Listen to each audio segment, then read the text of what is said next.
Welcome to Chasing Power. I'm your host, Charles Denyer, and tonight, the fall, the fury, and the stunning resurrection and return to power for Donald Trump.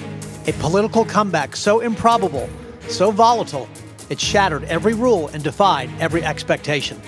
If you count the legal votes, I easily win. I'm here to tell you tonight, we believe we're on track to win this election.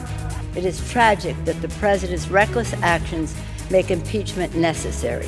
There is no proof, none, that the president has committed an impeachable offense. We're going to walk down, and I'll be there with you, to the Capitol. Donald Trump is increasingly unstable and unhinged. Kamala Harris. Have you heard her laugh?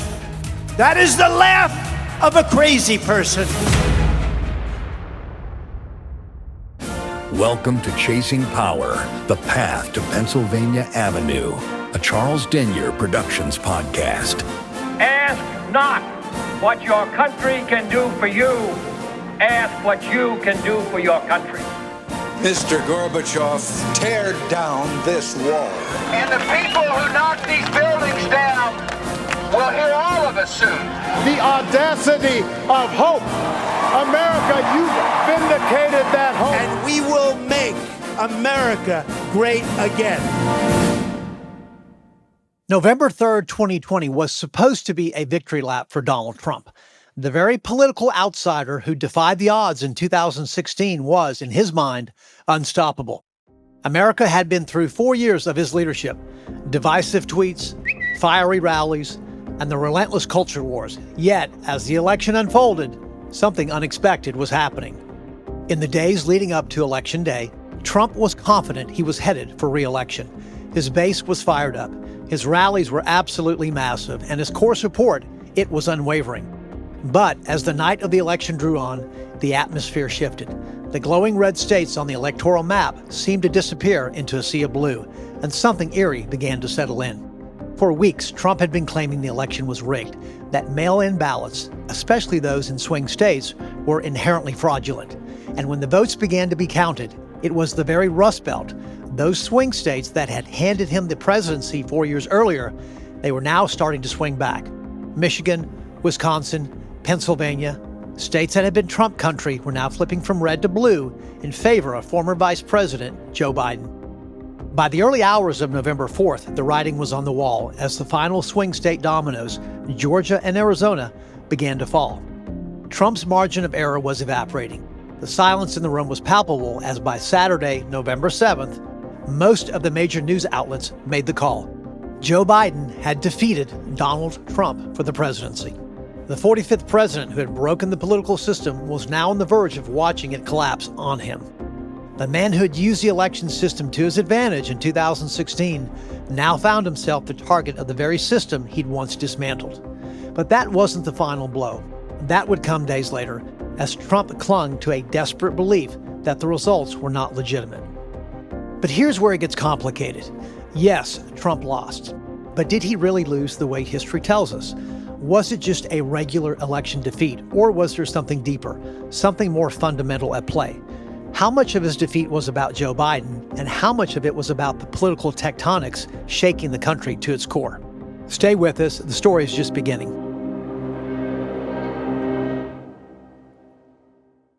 So to understand Donald Trump's presidency, you have to be very aware that it wasn't just about policy, not at all. It was about spectacle. His entire career, both in politics and business, had been a performance. But nothing could have prepared the country for the unprecedented reality that was the Trump impeachment sagas. Yes, sagas with a plural. Because there were two, not one, but two impeachments in one single term. At the center of the first impeachment was a phone call. Trump's July 25th, 2019 conversation with Ukrainian President Volodymyr Zelensky. In that call, Trump urged Zelensky to investigate Hunter Biden in exchange for U.S. military aid, a move Democrats called an abuse of power. So what happened? Well, the impeachment vote fell mostly along party lines. Democrats for impeachment, Republicans against. Trump dismissed all of it as a witch hunt, and the Republican-controlled Senate later acquitted him. He stayed in office, but this was just the first impeachment. The second impeachment in January 2021 would not be based on a phone call or a foreign government. This time, the charge was quite dark. It was incitement of insurrection. On January 6, 2021, Trump's supporters stormed the U.S. Capitol in protest of the results of the 2020 election. This time, the House was faster. Only a week after the attack, they impeached him again. This was unprecedented, as no president in history had ever been impeached twice. The question, however, remained. Did Trump's actions warrant impeachment? Was this a political move by his enemies or a necessary check on a man who had tested the limits of presidential power? And, more importantly, could a man who had been impeached twice really survive politically? Don't go anywhere. The twists and turns of this story are far from over.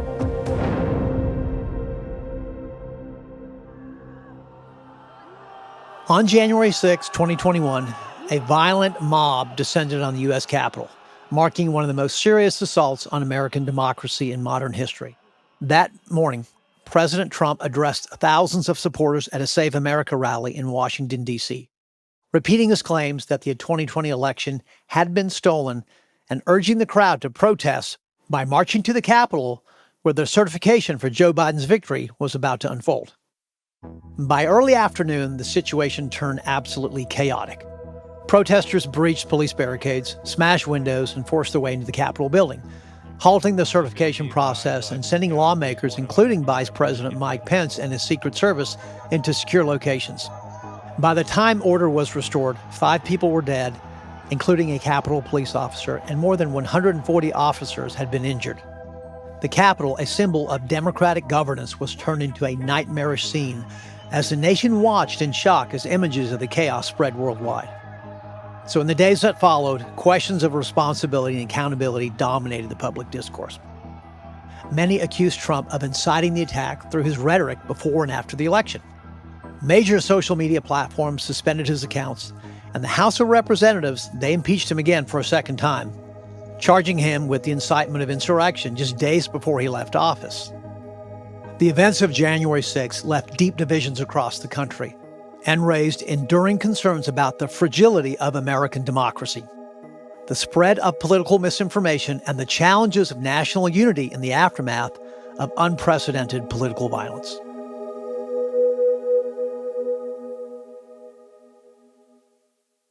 January 20th, 2021 saw Joe Biden sworn in as the 46th president of the United States.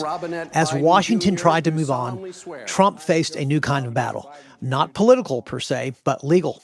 Investigations began closing in from every direction. The January 6th attack, his business empire, his handling of classified information. Also, former allies like Michael Cohen, Paul Manafort, and Roger Stone were drawn back into the legal crossfire. The empire Trump built on power and perception now found itself fighting on multiple fronts.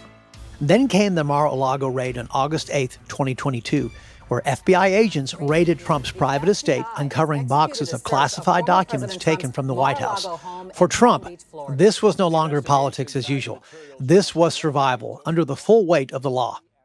But despite all of this, Trump continued to navigate the storm with defiance, claiming that he was the victim of a political witch hunt, that his actions were justified, or that they were nothing more than exaggerations. And his supporters rallied behind him, unwavering in their loyalty. So the question on everybody's mind was this: could any of these investigations bring down the former president? Stay with us.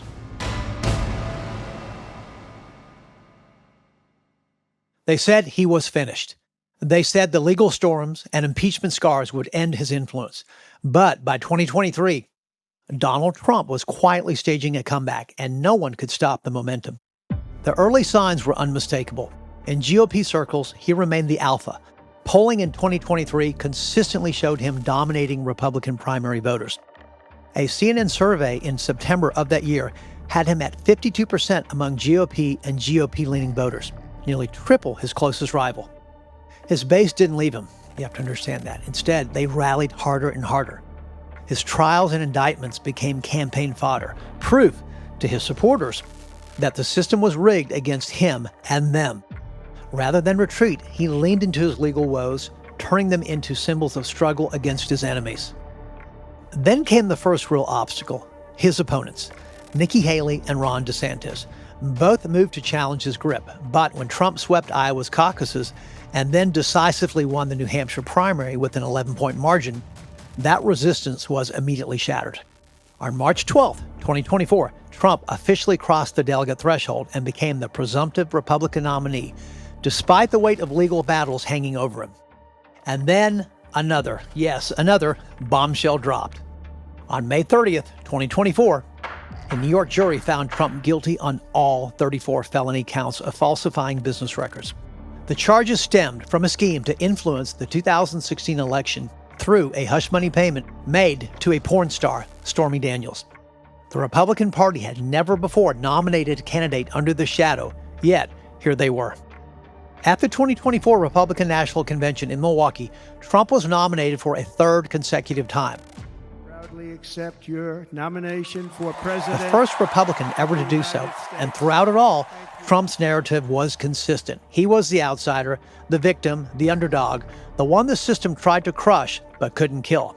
And as the nomination fight ended, the general election loomed. The country was about to discover whether Trump 2.0 was just a restored relic or a force reimagined, ready to storm back into power. Stay with us. The showdown is next.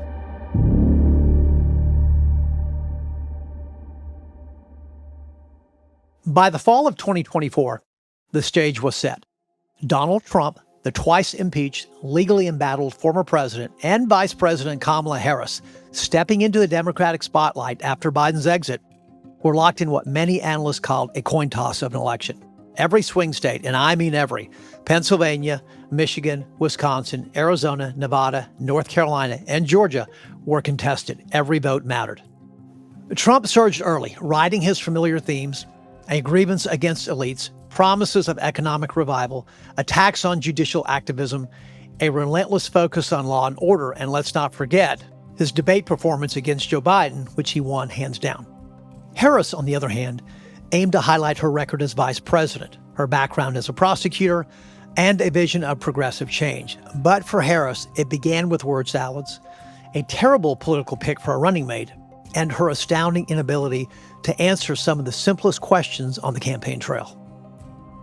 Yet with all of Harris's political baggage, polling in the battleground states had turned into a game of inches. However, when the final votes came in, it was those very battleground states that told the story, as Trump won all 7 of these highly contested states. He defeated Harris by more than 2 million popular votes, along with carrying a hefty 312 electoral votes. As for Harris, Earlier today, I spoke with President-elect Trump and congratulated she conceded him the on next his day victory. at Howard University. I also told him Donald Trump, twice impeached, 4 times indicted, had defeated Kamala Harris and returned to the White House. I, Donald John Trump, do solemnly swear that I will faithfully execute that I will faithfully execute the office of President of the United States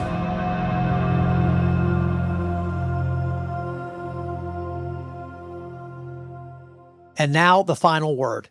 It began with humiliation, then impeachment, then insurrection, then conviction. By all traditional standards, politically, legally, and historically, Donald Trump was finished. But Trump, well, he refused to stay buried. In a stunning reversal of political gravity, he did what only one man before him had ever done, Grover Cleveland in 1892, and that was to be elected to a second term, a non-consecutive term, that is. But even then, for Cleveland and the country, the stakes weren't the same. Cleveland hadn't been impeached. Cleveland hadn't been indicted or convicted. Trump did. And somehow, some way, he still came back. Every investigation, every indictment, every headline meant to destroy Trump only made him and his movement more defiant. Because this was never just about one man. It was about millions of Americans who were tired of being ignored, talked down to, and ruled by the same political class that never listened. It wasn't just his base that carried him. It was a restless, frustrated electorate. An America exhausted by rising prices at the grocery store, saddled by inflation that crushed middle-class wages, and overwhelmed by a border crisis that even Democrats were calling unsustainable. You have to remember, voters did not return to Trump just because they liked him. A lot of them probably didn't. However, again, they missed the days when gas was cheaper, when the southern border was more controlled, when inflation wasn't growing, and when America, in their eyes, felt stronger. The slogan, "Make America Great Again," wasn't just a throwback. It was a promise that maybe things could feel normal again, even if that normal was anything but. In closing, the moral of the story is this: you can lose office, lose allies, even lose public trust. But if you never lose your audience, you can always come back. And there's also something that all of us can probably agree on regarding the 2024 election. This was the most improbable comeback in American political history, something we will almost never see again in our lifetime. And yet it begs the question, if a system can be broken and rebuilt by one man, what does that say about the system itself?